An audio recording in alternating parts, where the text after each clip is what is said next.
enemy combatant, and I can hold you as long as the war and terror is going on, and there's nothing you can do to challenge it.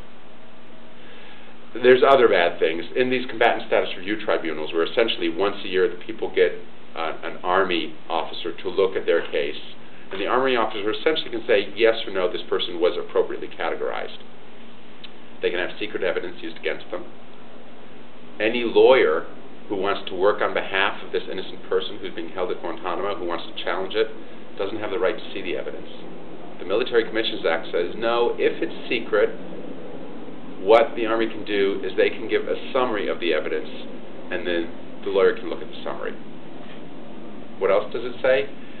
There's an inability, what's one of the most basic things we know? If you go to trial, you have the right to confront the witnesses against you, right? Not under the Military Commissions Act.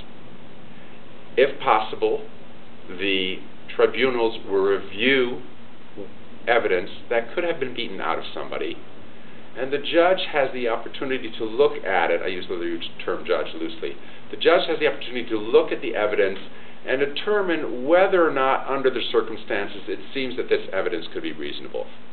So in other words, you can torture somebody, and you can get them to say anything, and if one of these innocents who's been kidnapped out of nowhere and accused of being a terrorist for ransom, if that lawyer wants to challenge the evidence and say, this was tortured, can't do it. So it takes every notion of fairness that we have about what it means to have a system of checks and balances, what it means to have the right to have a trial, what it means to have the accusations against you heard in court, and to be able to challenge your decision. It throws them all out. And one of the things we tell people is, it's bad enough that the president has done this, but what we have found is that people believe the only thing worse than that is a Congress and an American people that let it happen. So that puts the responsibility on our shoulders.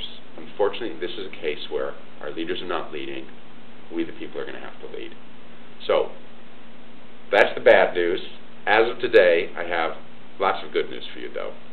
And the momentum is on our side. What happened today in the Fourth Circuit Court here in Richmond? Again, not a circuit court of appeal that's known for being fairly liberal. I come from California, where we have the Ninth Circuit, and the conservatives love railing against it. The Ninth Circuit, they're a bunch of communists, they're a bunch of Reds, they're a bunch of liberals.